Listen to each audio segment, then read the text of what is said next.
So, hello everyone, this side Riddhi Soral from Hacker Vlog English.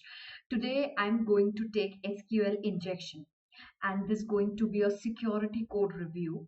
Now in today's class I'll be taking introduction about the SQL injection. So the people who are listening this can be the developers, can be the freshers, whosoever wants to make career in code security. Now coming to the what is SQL injection. So SQL injection is something which is very dangerous nowadays, and it is a very common, not common, but it has variants. It has different style of attacking the website. I'll be showing you all the practicals with the code security, that what measures we can take for during writing the code. All right, but that will be in the next video. This is going to be the introduction video. So let's continue with that. So what is SQL injection? So if we consider what is SQL injection, so here we have the list. SQL injection is basically a code-based vulnerability which allows an attacker to read and access sensitive data from the database. Attackers can bypass security measures of application and use SQL queries to modify, add, update, or delete records in a database. A successful SQL injection attack can badly affect websites and web applications using relational databases such as MySQL, Oracle, SQL Server. Even so, if we understand about the SQL injection, so it basically a kind of a vulnerability which making attacker to go inside the website and taking out all the details, whatever the important details, the crucial details we have. Now moving to the next part, that is types of SQL injections. So we have, as I said, SQL injections can occur in a very different manners. So here we have SQL injection, which is divided into the three categories. That is the error-based SQL injection, union-based SQL injection, blind SQL injection. Now separating the blind SQL injection, we have Boolean based SQL injection and time based SQL injection. Now what happened whenever we talk about SQL injection, we sometimes says that, oh, if any error coming, maybe that is considered as SQL injection. No, it is not considered as SQL injection. If we are taking them, if we are writing some kind of a query which is interacting with our website and giving us some kind of a output which is showing some kind of details, some kind of tables, some kind of user records, then definitely it will be considered as SQL injection. Now moving towards that, how does SQL work on website? So if we talk about the SQL working on the website, so we have this components. Generally, if you are a developer, you must be knowing, or if you are a stack developer, full stack developer, so you must be understanding about that what website takes from us. It is taking the front end part, it is taking the back end part, it is taking the database. So if any SQL injection occurs, so it will ruin our database, it will ruin our backend. So at the front end, the website is designed using HTML, CSS, and JavaScript. At the back end, you have scripting languages such as Python, PHP, Perl, etc. The server side has databases such as MySQL, Oracle, MySQL Server to execute the queries. Now, when you write the query, you generally send a request. Obviously, so if you are a developer, you must be understanding about this, that if we are writing some kind of a query, it means we are sending the request.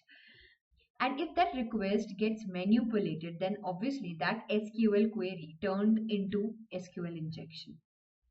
So then you receive a response from the website with the HTML code, obviously. So if we are writing some kind of query, striking the server giving us the response, so we say, that will come on our HTML page or whatever the front-end language you are using.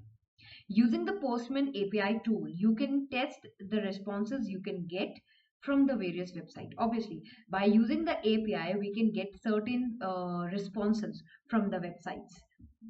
Now coming to the most important part, that what happened, what will be the impact of successful SQL injection attack.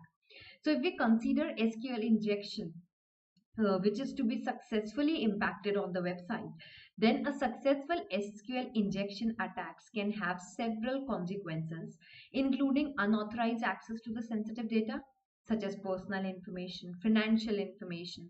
You have seen, if you have noticed on social medias or on internet, there are so many there are so many websites get hacked, and attackers, what they do, they just take out all the data, detailing of the data, and put it on the internet, so that that will be misused, right? So that's why this is the impact of SQL injection. Attackers may manipulate or delete critical data, compromising its integrity, causing operational disruptions. They can also bypass authentication mechanism, gaining the unauthorized access to the user accounts, including administrative privileges. This can lead to the exposure of confidential information, identity theft, and significant financial loss. Obviously, so SQL injection can result a very dangerous, very impactful on the website. It can ruin the organizations, it can ruin the reputation, it can ruin the financial process. So this is very important to understand that what is the impact of SQL injection. So obviously in the next video I'll be covering what is SQL injection means, what the practical aspect of SQL injection, and obviously the code security which we can keep on by just removing the SQL injection from the website. Now, how we can detect SQL injection vulnerability? So to detect the SQL injection, because this is very much important. Sometimes people ask, sometimes developers ask, how we can detect SQL injection? Because if it is happening, then one should understand that how we can stop it. So we can stop any attack when we know how this attack processed. Alright, so to detect this SQL injection vulnerability, you can start by performing input validation testing. Obviously, you have to test the website before going on the live server, where special characters like OR are inserted input to see they cause errors. Automatic tools like SQL Map, Verb Suits can scan the vulnerability simultaneously attacks. Reviewing the source code helps identity insecure practices, such as using dynamic SQL queries without proper parameterizing.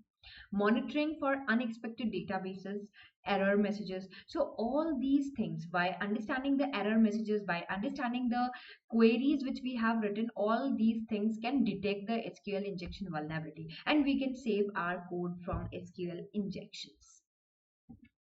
Now, the use of SQL injections in web apps.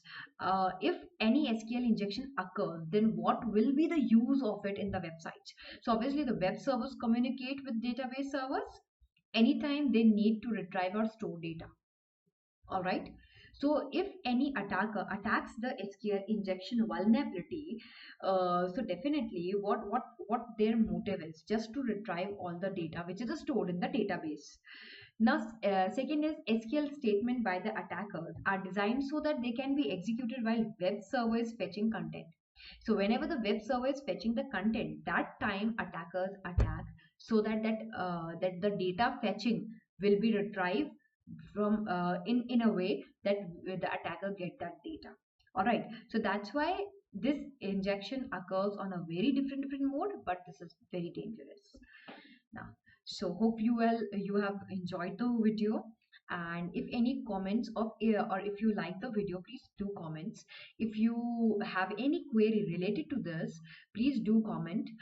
This is a introductory part of the SQL injection vulnerability. Next video coming up with the practical aspect, as well as that how we can patch the code if any vulnerability occurs, especially the SQL injection. Thank you so much. Have a nice day.